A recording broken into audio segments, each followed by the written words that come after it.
If you've driven along Seven Locks Road in Potomac, you really can't miss it. For a century now, Scotland AME Zion has been the church on the side of the road with a rich but little known history. A catastrophic flood threatened to knock this resilient center of faith off the map.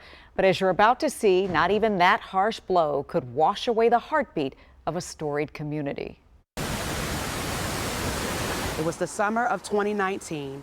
I had the wind knocked out of me. July 7th, 2019. We've always had problems with the water and the flooding in the sub pumps inside the church, but this time it was different. This flood of all floods hit during the morning rush. The D.C. area was swollen by a month's worth of rain that fell in just 1 hour.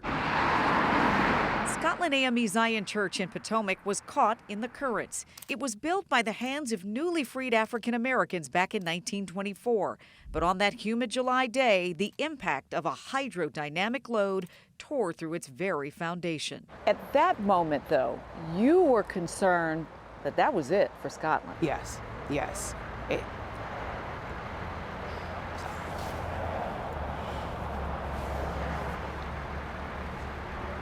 I could not understand why it was happening to Scotland Church. We've gone through so many things. The water came and the building was murdered. And I use that term because it was not an accident. It happened because of the way they constructed the road and the way they constructed the homes on the hill. If you visit the site of Scotland AME Zion, you can see the church sits lower than Seven Locks Road. The ground I'm walking on right now used to be Seven Locks Road, and it led right to the church.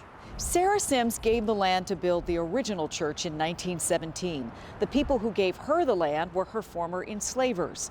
Scotland founding families would acquire the land around this church and beyond, reaching over 500 acres between Potomac, Bethesda, and Rockville. It was valuable land. Montgomery County knew it, and so did developers. The members were really not in a position to battle with the county or with government, and so they had no idea that the ultimate result would be their churches flooding. And so they gave up the property here under the guise that we're going to give you the road to extend your property and build a new road. It didn't benefit the church in the way that the members thought. It hurts because we didn't matter. There was no concern for what would happen when they made the changes. The original church, built in 1924, and its 1963 extension are still standing, one of the last early structures created by this community. The first step is to say, I bet that there's a story behind that, and the second step is to say, I want to know the story. Someone did want to know the story behind the flooded church on the side of Seven Locks Road. Glenstone Museum founder and one of the Washington Commanders' new owners, Mitch Rales. It was important for him to hear our story and how we had been treated as a church and as a community. It became a part of a lived story. I lived here and I didn't know that. And so I have some obligation to do my part to make sure that that doesn't happen again. You've seen progress. Absolutely, this is wonderful. This is absolutely wonderful. What you're seeing now is a completed work of the elevation of the church. The goal is to elevate the church equal to Seven Locks Road. 3 years after the floods that nearly wiped away this symbol of hope, and with support from members of Scotland AME Zion, the community here, Rales and other leaders broke ground on an effort called the Second Century Project. They need to raise $10 million to flood-proof the landscape. It should have gone this way, but the culvert pipe is too small for the amount of water that comes through there. Restore the church and build a new community center space. All of that's going to be repaired, all of the cracks, the painting, the windows. The work on this construction site is expected to be completed later this year. Reverend Dr. Evelina Huggins, pastor and presiding elder, reminds us that this is also sacred ground. The descendants of those persons who are still members here, they've not gone off, they're still members here and still members of the Scotland community. They are resting here behind the church in honor of all of the persons buried there. the church established one large headstone. Take your time. As the work continues, Scotland families look forward to the day they can finally return to the place that makes them whole. The smell of the building and the peace that you, like when you go home in the evening and you shut your door in your house, all of that will be when I can get back in the church. The baptisms, the weddings. I have pictures of my grandfather walking one of my older aunts down the aisle at that church. My mother was married in that church. This may not be one of the wonders of the world, but it's certainly going to be a wonder in Montgomery County, because they're going to continue to wonder how we survived. But as long as the church is there, the hearts are still here.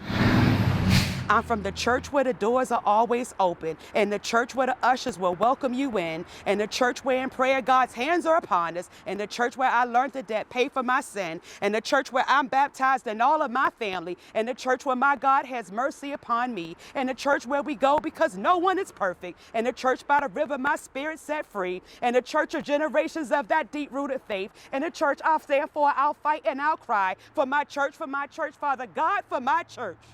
Please don't pass me by for my church.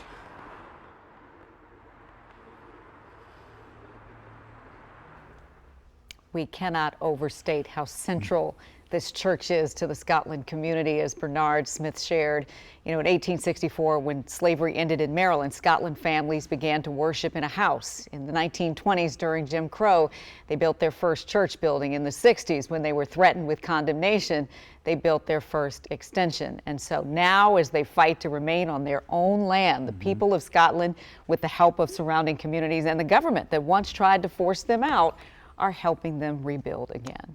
That church holds so many memories. I remember that storm of 2019, the summer of 2019, and we were talking about it then, and a lot of the folks in Scotland wondering if they were going to be able to rebuild. Rebuilding is underway, progress is being made. Right. So what happens next? So what happens next week is the church structure will be lowered onto the original structure, so that's a good thing. There's also a lot of talk, though, about what restorative justice might look like in Scotland. There were dozens of other African American communities similar to Scotland that were nearly wiped off the map. So coming up tomorrow at 5:30, we're going to talk about what the county is doing to ensure that this doesn't happen again. And of course, we've got a QR code on the screen if you'd like to see our other stories from this week and support the Scotland community. We've got that QR code where you can do just that. If you've missed part 1 and 2, you got to go check them out. You got to go Live back right and now, see 'cause those it's too. been fantastic. Well, thank you for Zal. sharing it. Thank you all for sharing them as well, the Scotland community.